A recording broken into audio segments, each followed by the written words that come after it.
আসসালামু আলাইকুম। প্রিয় শিক্ষার্থীরা, রসায়ন অনলাইন ক্লাসে তোমাদেরকে স্বাগত জানাচ্ছি। আশা করি তোমরা সকলেই ভালো আছো।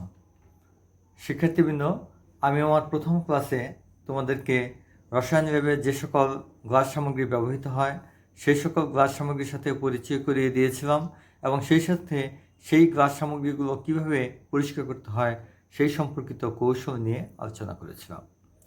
শিক্ষার্থীবৃন্দ, এখন যে ছবিটি তোমরা দেখতে পাচ্ছ, ছবি দেখে নিশ্চয়ই ধারণা করতে পারছো যে আজকে সেই সকল গ্লাস সামগ্রীকে কীভাবে আমরা উত্তপ্ত করব সেই উত্তপ্তকরণ কৌশল নিয়ে আজ তোমাদের সাথে আলোচনা করব।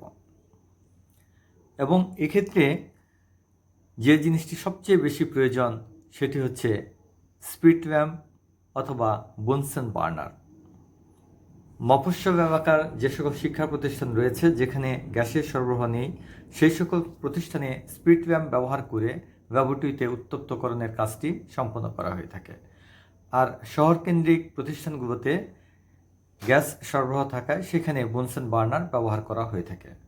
শিক্ষার্থীবৃন্দ, আমাদের ল্যাবও রয়েছে বুনসেন বার্নার, সেই জন্য আমরা বুনসেন বার্নার কীভাবে ব্যবহার করতে হয় বা তার গঠনটা কেমন সেই সম্পর্কে জেনে আমরা উত্তপ্ত করার কৌশলগুলো আজকে পর্যায়ক্রমে জানব। বুনসেন বার্নার এটি আবিষ্কার করেন জার্মান বিজ্ঞানী রবার্ট বুনসেন। তার নাম অনুসারেই এই বুনসেন বার্নারের নামকরণ করা হয়েছে।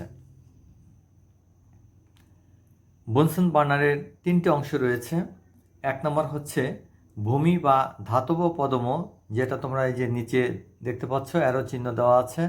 দুই নম্বর হচ্ছে ধাতব দীপনল। ধাতব দীপনল হচ্ছে এটা তোমরা দেখতে পাচ্ছ যে এখান থেকে শুরু করে এই পর্যন্ত হচ্ছে ধাতব দীপনল। এবং দীপনলের এই জায়গাতে ভিতরের দিকে সোজাসুজি বৃত্তাকার দুটি ছিদ্র রয়েছে, যে ছিদ্রের উপরে খাঁজ কাটা থাকে এবং তার উপরে এই যে দেখতে পাচ্ছ যে বায়ু নিয়ন্ত্রক রিং, সেই রিংটি এখানে ওই খাঁজের উপরে এই রিংটি ঘুরতে পারে। এখানে আরেকটি ছবি তোমরা দেখতে পাচ্ছ যে এদিকে মোচড় দিলে রিংটি ঘুরে যাবে এবং রিংটি ঘুরে যাওয়ার কারণে যে এই যে বার্নার টিউব রয়েছে সেই টিউবের ছিদ্রের সাথে এই রিংয়ের বায়ু নিয়ন্ত্রক রিংয়ের ছিদ্র একত্রিত হয়ে গেছে, যে কারণে খুব সহজেই এই পথে বায়ু প্রবেশ করতে পারে।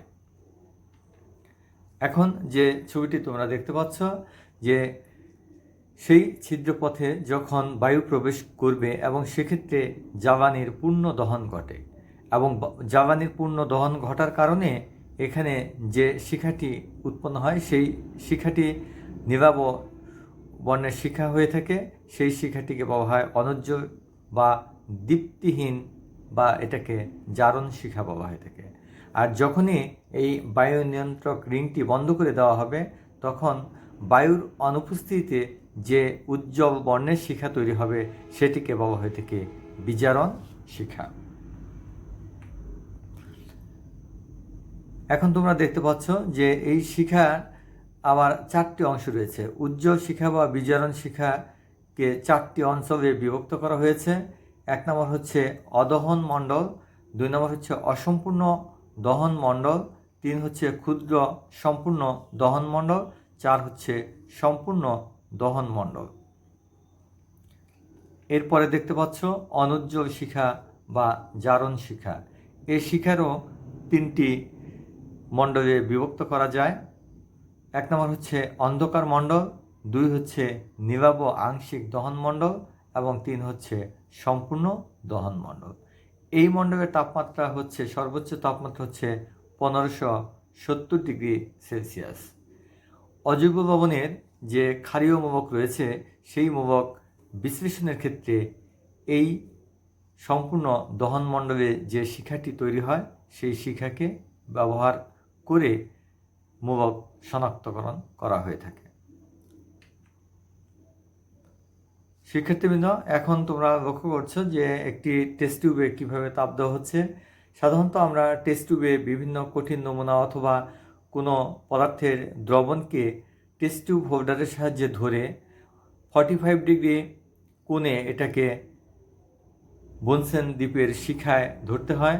এবং সেক্ষেত্রে অবশ্যই তোমার স্মরণ রাখতে হবে যে কোনোভাবেই যেন টেস্ট টিউবের মুখ তোমার নিজের দিকে অথবা তোমার বিপরীত পাশে তোমার যে সহপাঠীরা অবস্থান করছে তাদের দিকে তাক করে উত্তপ্ত করা যাবে না, কারণ এক্ষেত্রে টেস্ট টিউবে যদি কঠিন নমুনা থাকে সেক্ষেত্রে তাপীয় বিয়োজনের ফলে যে গ্যাস উৎপন্ন হবে সেই গ্যাস তোমার মুখে নাকে চলে আসবে এবং সেটা এই শ্বাস প্রশ্বাসের মাধ্যমে সেটা ফুসফুসে যাবে, সেক্ষেত্রে ক্ষতিগ্রস্ত হওয়ার সম্ভাবনা থাকবে। এছাড়াও যদি কোনো তরল নমুনা থাকে সেক্ষেত্রে দেখা যাবে যে সেটা বাম্পিং হয়, বাম্পিং হওয়ার ফলে সেটা চোখে মুখে লেগে মারাত্মক ধরনের দুর্ঘটনা ঘটে যাওয়ার আশঙ্কা থাকে। এই জন্য অবশ্যই মনে রাখতে হবে যে হাতের ডান দিকে বা বাম দিকে 45 ডিগ্রি কোণে এটাকে কাত করে উত্তপ্ত করলে অনেকটা নিরাপদ দিয়ে এটা এই কাজটি করা সম্ভব হবে, কারণ ডানে বা বামে কোনো শিক্ষার্থী সাধারণত থাকে না। এরপরে যে ছবিটি দেখতে পাচ্ছ যে বিকার এ তাপ দেওয়া হচ্ছে, বিকার এবং কনিক্যাল ফ্লাস্কের তাপ দেওয়ার কৌশল প্রধানত একই রকম। এক্ষেত্রে ত্রিপদীর উপর রেখে এবং ত্রিপদীর উপরে একটি এই তারজালি এবং যে তারজালির মধ্যে অ্যাসবেস্টসের একটি আস্তরণ দেওয়া থাকে এবং সেখানে কনিক্যাল ফ্লাস্ক বা বিকারকে বসিয়ে উত্তপ্ত করা হয়, কারণ এক্ষেত্রে উত্তপ্ত করা হলে এই তারজালি থাকার কারণে কনিক্যাল ফ্লাস্কের তাপ সুষমভাবে সঞ্চালিত হয়। এরপরে দেখতে পাচ্ছ যে একটি গোলতলি ফ্লাস্কে তাপ দেওয়া হচ্ছে কিভাবে। এটা হচ্ছে একটি ইলেকট্রিক হিটার এবং হিটারের মধ্যেও এখানে দেখতে পাচ্ছ যে গোলাকৃতি একটি গর্ত রয়েছে, যে গর্তের মধ্যে অনায়াসে একটি গোলতলি ফ্লাস্ককে স্ট্যান্ডের সাহায্যে বসিয়ে আটকে দেওয়া হয়েছে এবং এখানে একটি এই নিয়ন্ত্রণ করার জন্য তাপমাত্রা নিয়ন্ত্রক রয়েছে, যেটার সাহায্যে এটাকে প্রয়োজনীয় তাপমাত্রায় উত্তপ্ত করা সম্ভব হয়। এরপরে দেখতে পাচ্ছ যে ওয়াটার বাথ সাধারণত উদ্বায়ী বিভিন্ন রাসায়নিক পদার্থকে উত্তপ্ত করার কাজে সবচেয়ে নিরাপদ যে যন্ত্রটি সেটি হচ্ছে ওয়াটার বাথ। যে কোনো ওয়াটার বাথের সর্বোচ্চ তাপমাত্রা হচ্ছে 99 ডিগ্রি সেলসিয়াস। ওয়াটার বাথ এরকম হয়ে থাকে যেমন একটি বড় বিকারের মধ্যে পানি নিয়ে তোমরা দেখতে পাচ্ছ যে এখানে একটি কনিক্যাল ফ্লাস্কের মধ্যে রাসায়নিক পদার্থ নিয়ে সেটাকে উত্তপ্ত করা হচ্ছে। আবার পাশের যে চিত্রটি সেটা দেখতে পাচ্ছ একটি বড় আকৃতির ওয়াটার বাথ। এখানে এই একটি ট্যাঙ্কের মতো রয়েছে, সেখানে পানি দিয়ে সেই পানির মধ্যে উত্তপ্ত পানির মধ্যে কনিক্যাল ফ্লাস্কগুলোকে বসিয়ে উপর দিয়ে ঢাকনি লাগিয়ে দেওয়া হয়েছে। তারপরে এটাকে বৈদ্যুতিক সংযোগ প্রদান করে এটাকে ধীরে ধীরে উত্তপ্ত করা হয়ে থাকে। এরকমও ওয়াটার বাথ রয়েছে, দেখতে পাচ্ছ যে এখানে একটি বড় আকৃতির, তার মধ্যে একটি ভিতরে নেটের উপরে রাসায়নিক পদার্থ সহ একটি জার রাখা হয়েছে, রেখে এটাকে উত্তপ্ত করা হচ্ছে। সর্বশেষে তোমরা দেখতে পাচ্ছ যে পোর্সেলিন বেসিনে তাপ দেওয়ার কৌশল।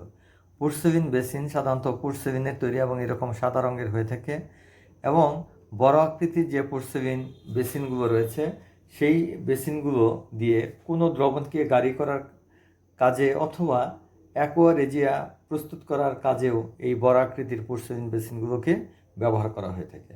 আর ছোট আকৃতির যে পোর্সেলিন বেসিনগুলো, এই বেসিনগুলোকে ভরমিতিক বিশ্লেষণে উৎপাদ বস্তুর শুষ্ককরণে বস্তুকে উচ্চ তাপমাত্রায় উত্তপ্ত করার কাজে এই ছোট আকৃতির বেসিনগুলো ব্যবহার করা হয়ে থাকে। তাহলে শিক্ষার্থীবৃন্দ, আজকের পাঠ আমরা এখানেই শেষ করছি। তোমাদের সকলকে আন্তরিক ধন্যবাদ। আল্লাহ হাফেজ।